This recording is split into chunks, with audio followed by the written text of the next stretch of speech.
Bonjour et bienvenue dans cette vidéo dans laquelle on va analyser la situation entre l'Ukraine et la Russie en faisant notamment un état des lieux des forces en présence et regarder également comment chaque camp se prépare à une éventuelle guerre. D'abord, il faut comprendre la situation, il faut revenir un petit peu en arrière, notamment en Ukraine, à la fin de l'URSS. Quand le bloc soviétique s'effondre, en fait, toutes les armes qui sont positionnées dans les différents pays du bloc restent en position et deviennent la propriété des armées locales. Ça veut dire que l'Ukraine possède à ce moment-là 1 million d'hommes, 6000 chars de combat, 1500 avions de chasse multirôles et des chasseurs, 700 hélicoptères de combat, 400 navires de guerre, ainsi que la seule flottille de bombardiers stratégiques supersoniques, les Tupolev 160 tout neufs qui viennent juste d'être livrés, ainsi que des centaines de bombardiers lourds comme les Tupolev 95, les bombardiers supersoniques, le Tupolev 22, mais également 3500 ogives nucléaires. L'Ukraine est à ce moment-là la troisième puissance nucléaire dans le monde. Sauf que, il y a une certitude, il y aura une paix universelle, tout se passe bien, les budgets militaires s'effondrent partout dans le monde, aux États-Unis, en Russie, en Europe, donc logiquement l'Ukraine est également dans ce mouvement et va commencer à se désarmer et va notamment signer ce qu'on appelle le mémorandum de Budapest.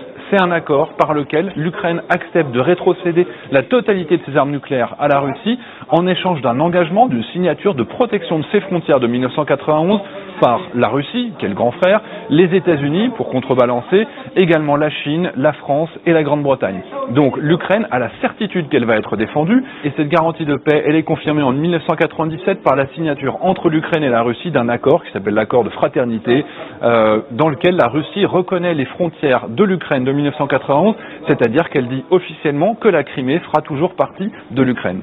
Donc fort de ses engagements militaires de part et d'autre et de la reconnaissance de ses frontières, l'Ukraine va accepter de se désarmer. Sur les 19 Tupolev 160 qu'elle possède, il y en a 8 qui vont être échangés avec la Russie en échange de la fourniture de gaz en 1999 et les USA vont directement financer la destruction, le démantèlement des appareils restants. C'est la même chose pour les Tupolev 95 MS et les Tupolev 22 dans le cadre des traités START 1.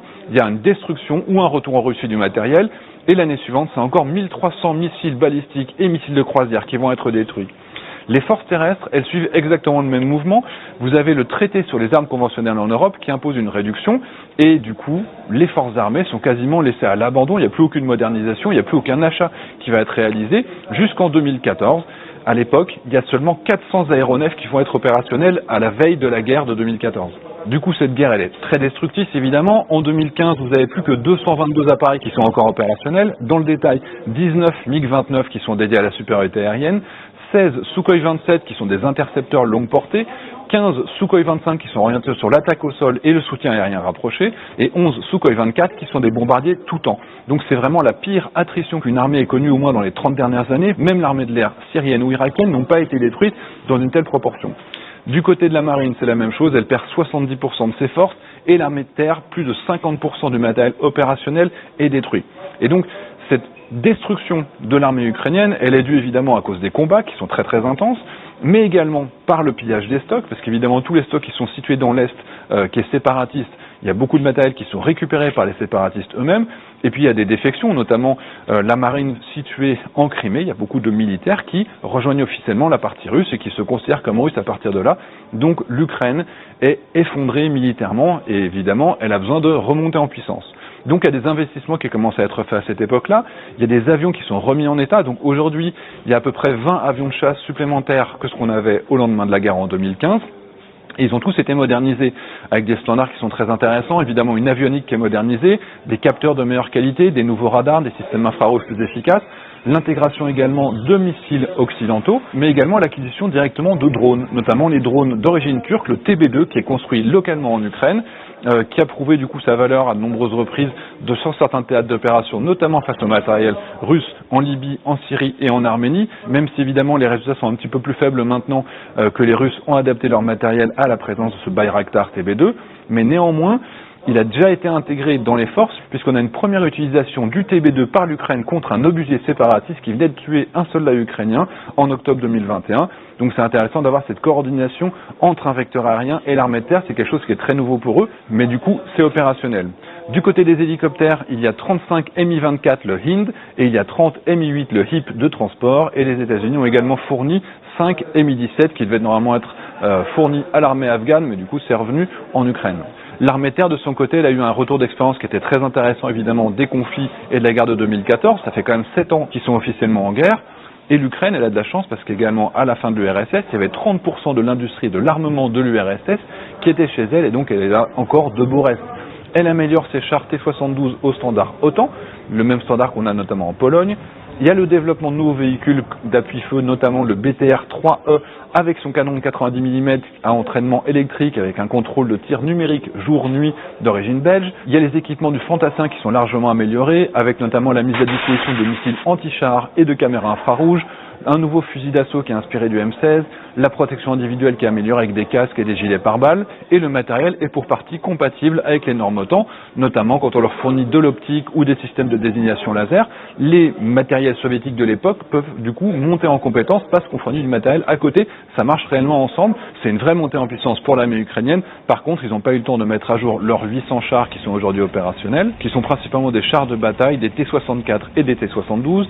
En opérationnel, on a également 600 pièces d'artillerie, notamment le canon automoteur A4 de 152 mm, environ 400 lance-roquettes multiples, dont le Smerch de 300 mm, ainsi que le tout nouveau BM-21U qui est de conception locale. Mais la grosse contrainte aujourd'hui pour l'armée de terre, c'est peut-être le manque de munitions. C'est que les munitions soviétiques, puis russes et ukrainiennes, du coup, utilisent principalement du 120 mm et du 152 mm, et la Russie a organisé la pénurie au sein de l'Ukraine. Notamment, elle a réussi à produire 18 explosions dans les dépôts de munitions entre avril 2015 et maintenant, détruisant 210 000 tonnes de munitions dans les stocks ukrainiens. De la même manière, quand la République tchèque a voulu fournir du matériel à l'Ukraine, comme par hasard, il y a eu 2 explosions dans des dépôts de munitions qui allaient être transférés, et même la dernière usine en Europe, donc il y en avait une qui était dans l'est de l'Ukraine, qui est maintenant du côté des séparatistes, mais la seule usine qui peut encore produire des obus de bonne dimension se trouve en Bulgarie, et comme par hasard, le directeur de la production et le président de l'usine ont tous les deux été empoisonnés par un produit dérivé du Novichok, qui est un petit peu la signature des services russes aujourd'hui. Donc il y a évidemment cette difficulté, est-ce qu'ils auront suffisamment de munitions pour avoir une guerre sur le long terme? En tout cas, ils ont dû retirer du service certains matériels opérationnels, simplement parce qu'il manquait de munitions. Il y a un élément qui est un point fort pour l'Ukraine en cas de guerre, c'est évidemment sa défense aérienne. Il y a des milliers et des milliers de canons de défense antiaérienne et des Manpads, donc qui sont tirés depuis l'épaule et qui sont très efficaces contre les chasseurs en basse altitude. Et on sait que la Russie n'a pas la capacité de voler très haut avec tous ces armements, puisqu'elle n'a pas toujours des armements de précision. Elle doit voler en basse altitude, on l'a vu en Syrie. Donc, contre les hélicos, contre les chasseurs qui seraient en basse altitude, contre les drones également, l'Ukraine a beaucoup de matériel de basse altitude. Mais également une centaine de systèmes de missiles à courte portée, comme le SA-19 qu'on appelle le Grison, et presque 400 systèmes de défense antiaériens lourds, dont plus de 200 systèmes S-300, une centaine de Tor et 72 missiles Buk. D'autant plus que ces systèmes ont été améliorés et ont été coordonnés avec un nouveau radar qui a été produit directement localement en Ukraine, un radar AESA, à balayage électronique actif, plus de 400 km de portée, un radar 3D également, qui est en réseau avec les missiles qui seront tout près du front. C'est-à-dire que d'habitude, on peut identifier quand il y a un radar, quand il y a un système antiaérien qui se déclenche, avec la guerre électronique, les Russes auraient pu l'identifier et le taper directement.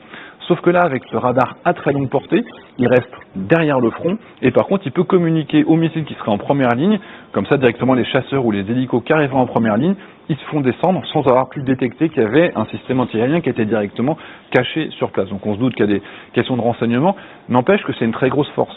N'oubliez pas qu'une défense aérienne beaucoup plus faible, on parle notamment de la Géorgie, avait réussi à détruire 6 avions russes en seulement 9 jours, 3 Sukhoi 25, 2 Sukhoi 24 et 1 Tupolev 22, alors que le pays était réellement infiniment moins armé en termes de défense aérienne. Donc ce serait vraiment une grosse épine dans le pied pour la Russie si elle devait essayer d'envahir. En tout cas, elle aurait de difficulté à avoir un espace aérien qui serait totalement maîtrisé, ce qui laisserait peut-être les forces au sol seules pour avancer, ce qui évidemment réduit leur efficacité et rend la situation plus difficile. D'ailleurs, si on regarde ce qui se passe du côté russe, le déploiement de force, il est juste gigantesque. On estime qu'il y a entre 120 et 150 000 hommes qui sont mobilisés, donc plus que les 100 000 militaires ukrainiens prêts au combat de l'autre côté. Et il y a de très nombreuses images satellites dont on dispose, qui sont en source ouverte, certaines qui viennent de Google Earth tout simplement, certaines qui viennent de Maxar, avec des dizaines de photos sur les sites en très haute définition.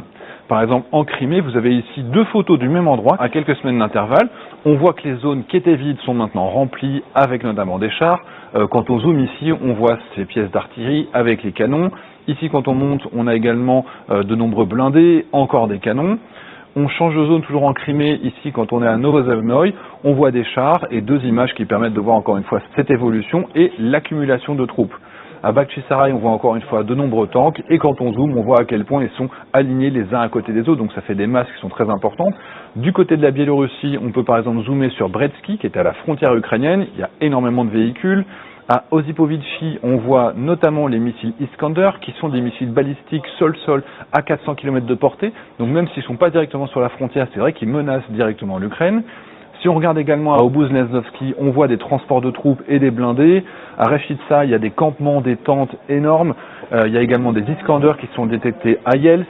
Il y a une base aérienne de lunettes sur laquelle on a des missiles S-400 et des Sukhoi 25. Et la Russie d'ailleurs vient également d'annoncer officiellement que ça suffisait pas. Elle avance avec des Sukhoi 25 pour réaliser un exercice jusqu'au 20 février en Biélorussie. Si on regarde maintenant en Russie, à Yelna, on voit directement par exemple le 19 janvier des camps militaires avec de très nombreux véhicules.